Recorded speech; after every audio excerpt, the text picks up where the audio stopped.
When the sun shines in Britain, people head outdoors, and they'll often soak up the sun with a drink, whether that's beer, cider, spirits or wine. Retailer Waitrose says its sparkling wine sales have risen by more than 50% this summer.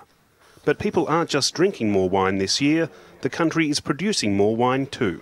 We're about 2.5 tonnes a hectare up on a normal year, I would say, in this vineyard. He says it's been consistently over 30 degrees at the vineyard this summer. The dry start to the summer, following a wet spring, has been ideal. So what we've got is quite big bunches, loads of berries on them.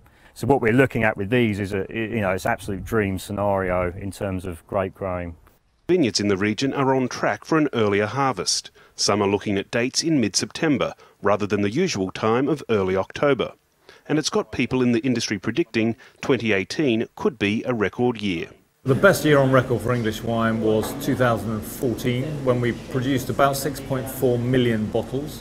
Hopefully this year we're on track for even more. The average for the past 5 years has been around 5 million. Overall, what we're looking at is getting to more like 10 million by shortly after 2020, so that's what we're aiming for. Much of that growth is being driven by the big estates, Chapel Down, Nyetimber and Rathfinny, which are all producing close to 1 million bottles a year each. But with all this growth in supply, will the demand for English wine be able to keep up? The response has been great. I think the UK market in general has been more welcoming when it comes to English sparkling wine. People ask by name for it, so some people actually ask for the sparkling English wine, which is something that has only been happening for probably the last 2 years, I'd say.